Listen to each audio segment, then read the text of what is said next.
ଆଚ୍ଛା ମୋହନ ମାଝୀ ଆମେ ଲୋକ ଉପରେ ଭରସା ଅଛି ଆପଣଙ୍କର? ମୋହନ ମାଝୀ ଉପରେ ଆଜ୍ଞା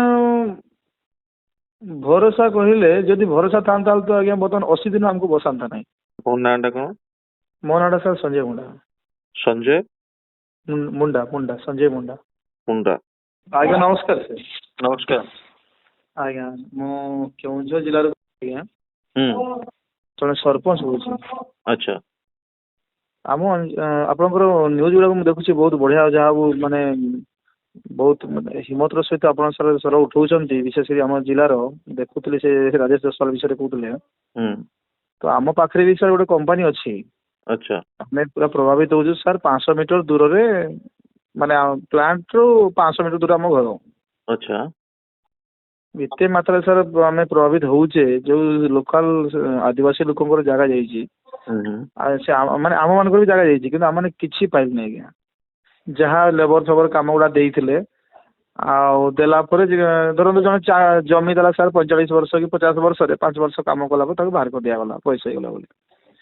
ତେଣୁକରି ତାଙ୍କର ଫ୍ୟାମିଲି ସବୁ ମାନେ ଧୂଳିସାତ ହେଇଗଲେ।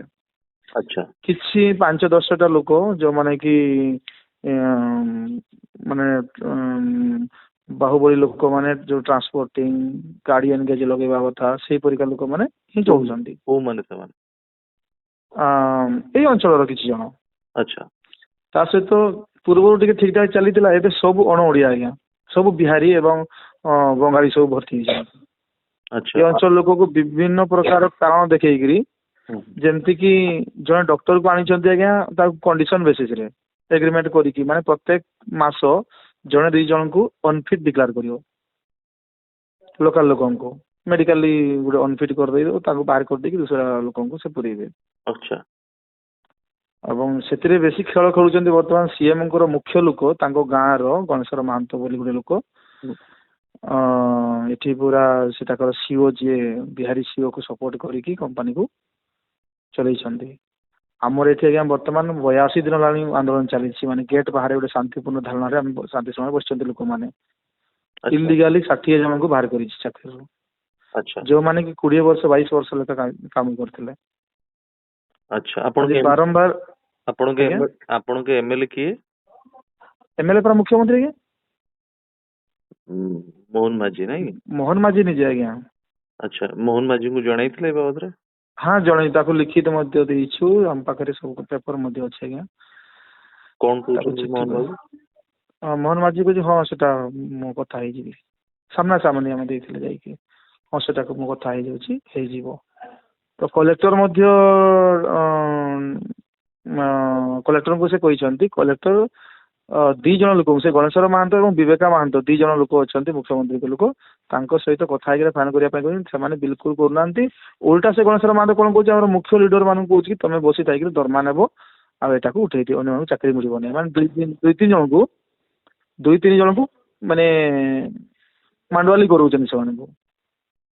କିଛି ପଇସା ନେଇଯାଅ, ତମେ ଚୁପକି ବସି ପଡ, ଆଉ ଷ୍ଟ୍ରାଇକ୍ ଟା ଉଠେଇ ଦିଅ। ଏଇଟା କଣ ସମାଧାନ କି? ତେଣୁ ବଡ ସମସ୍ୟା ଏଠି, ଯେହେତୁ 80 ଦିନରୁ ଅଧିକ ହେଲାଣି ଆନ୍ଦୋଳନ। କଣ ଚାହୁଁଛନ୍ତି କଣ? ଆମେ ଚାହୁଁ ସାର୍ ରି ଏନଗେଜମେଣ୍ଟ 80 ଜଣଙ୍କୁ, ଏଇ ସରି 80 କହୁଛି, ମାନେ 60 ଜଣଙ୍କୁ। ଆଚ୍ଛା। ମୁଖ୍ୟମନ୍ତ୍ରୀଙ୍କୁ କଣ କହିବାକୁ ଚାହୁଁଛନ୍ତି? ମୁଖ୍ୟମନ୍ତ୍ରୀଙ୍କୁ ଆମେ ଚାହୁଁଛୁ ଯେ ଆଜ୍ଞା, ଯୋଉମାନେ ବର୍ତ୍ତମାନ ଦୁଃଖ ଲାଗୁଛି ଯେ ମୁଖ୍ୟମନ୍ତ୍ରୀର ଭୋଟର ମାନେ ଲୋକମାନେ, ଯୋଉମାନେ ତାଙ୍କ ପାଇଁ ଆଜ୍ଞା ଧାଁ ଦୌଡ଼ କରିକି ବିଜେଡି ଲୋକଙ୍କ ଠାରୁ ମାଡ ଖାଇଥିଲେ, ଆଚ୍ଛା, ସେଇ ପିଲାମାନଙ୍କୁ ଆଜି ଚାକିରି ବାହାର କରାଯାଇଛି। ଆଚ୍ଛା, ଆପଣ ଆନ୍ଦୋଳନ କରୁଛନ୍ତି? ଆଜ୍ଞା, ତମେ ଶାନ୍ତିପୂର୍ଣ୍ଣରେ ହିଁ ବସିଛୁ। ଆଉ ମଝିରେ ଆମେ ଗେଟ୍ ବନ୍ଦ କରିଥିଲୁ ଜେଲ ଭର ଆନ୍ଦୋଳନ ପାଇଁ। ତ ସେଥିରେ ଲୋକମାନଙ୍କୁ ସବୁ 3ଟା ବସରେ ପୋଲିସ ଉଠେଇକି ନେଇକରି ଥାନାକୁ ନେଲା। ତ ଥାନାକୁ ଗଲା ପରେ ସେଠି ପୁଣି କଲେକ୍ଟର ଡାକିଲେ। କଲେକ୍ଟର ସହିତ କଥାବାର୍ତ୍ତା ହେଲା ପରେ ସେଇ ଗଣେଶ୍ୱର ମହାନ୍ତ ଏବଂ ବିବେକ ମହାନ୍ତ ଥାନାରେ ପହଞ୍ଚିଲେ, କଥା ହେଲେ କି 7 ଦିନ ଭିତରେ ସମାଧାନ ହେବ, କିନ୍ତୁ ତାହା ମଧ୍ୟ ହେଲା ନାହିଁ। ପୁଣି ଆମେ ଲେବର କମିଶନର ଭୁବନେଶ୍ୱରରେ ଆଜ୍ଞା 3 ଦିନ ସେ ଥଣ୍ଡା ଶୀତ କାକରରେ ସେ ଶୋଇକି, ମାନେ ଥଣ୍ଡା ଶୀତରେ ବସିକି ତାଙ୍କର ସେ ଗେଟ୍ ସାମ୍ନାରେ ଧାରଣା ଦେଲୁ। ଆଚ୍ଛା, ଗେଟ୍ ବନ୍ଦ କରିକି 3 ଦିନ। ତ ଶ୍ରମ ମନ୍ତ୍ରୀ ମଧ୍ୟ କହିଲେ କି ନାଇଁ ହେଇଯିବ।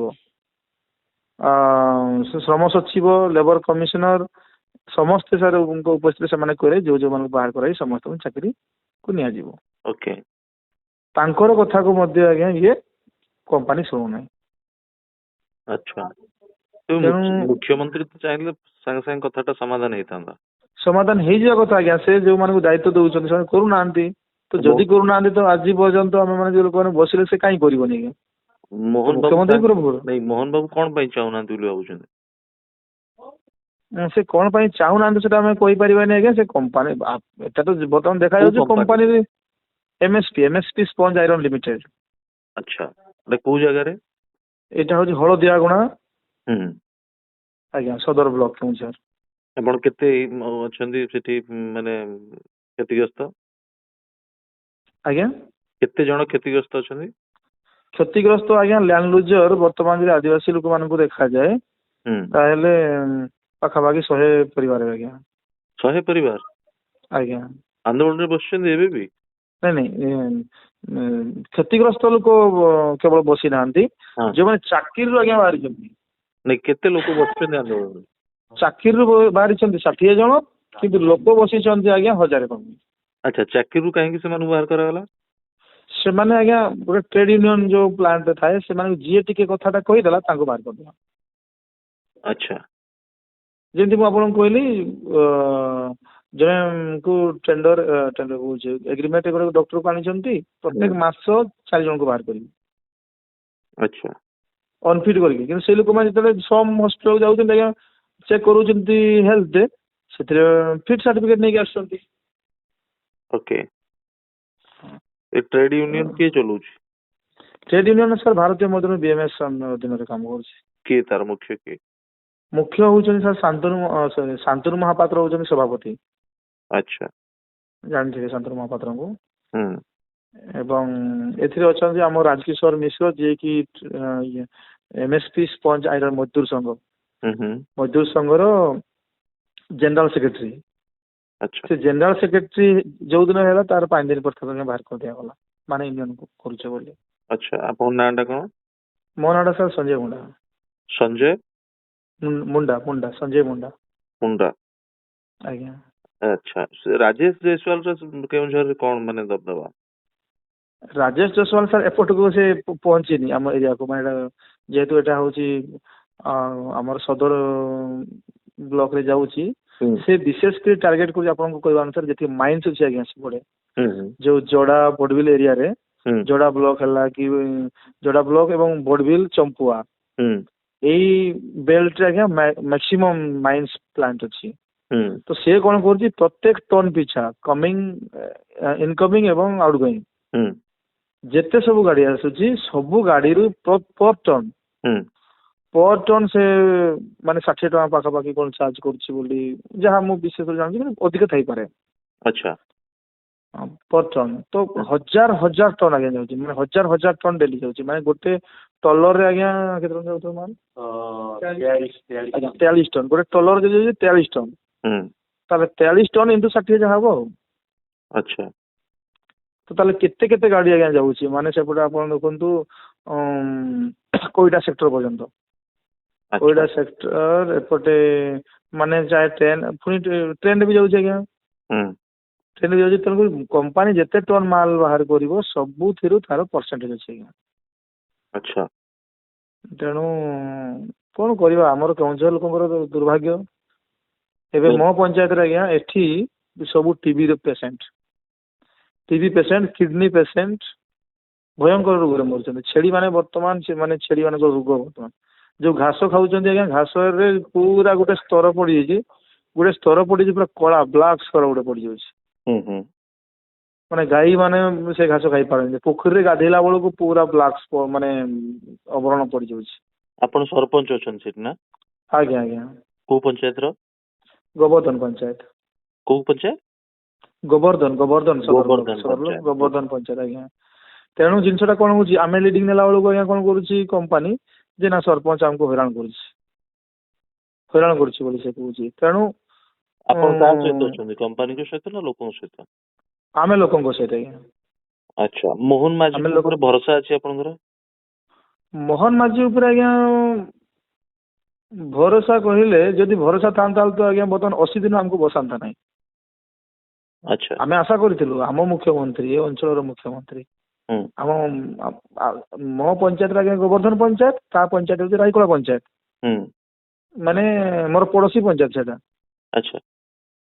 ତେଣୁ ଦୁଃଖର ବିଷୟ ହେଉଛି ସେଇଟା କିଛି ମାନେ ଲୋକମାନଙ୍କର କଥାକୁ ଆଜି ପର୍ଯ୍ୟନ୍ତ ଶୁଣେ। ସେ କହୁଛି ହଉ ବସିଥାନ୍ତୁ ଆଉ କିଛି ଦିନ, ହୁଁ ଏଇ ଆକାରରେ ଆଜ୍ଞା ତାଙ୍କର ଇଏ ରହୁଛି। ତେଣୁ କେବଳ ଏଇ ଗୋଟେ କମ୍ପାନୀ ନାହିଁ ଆଜ୍ଞା, ହୁଁ ଏଠି ଆଉ ଗୋଟେ କମ୍ପାନୀ ଅଛି ଏସ୍ଏଲ୍ ରେ ପୁଣି 100 ଜଣଙ୍କୁ ବାହାର କରିଛି। ଆଚ୍ଛା। ଏସ୍ଏଲ୍ ପ୍ଲାଣ୍ଟରେ ଆଜ୍ଞା। ସେମାନେ ବି ତେଣୁ ଆନ୍ଦୋଳନ କରୁଛନ୍ତି? ହଁ ସେମାନେ ଆନ୍ଦୋଳନ କରୁଛନ୍ତି। ଆନ୍ଦୋଳନ କଲା ପରେ ଏସ୍ଡିପିଓ ସେଟାଙ୍କର ଏସ୍ଡିପିଓ ସେଟା ଆକ୍ଚୁଆଲି ଯାଉଛି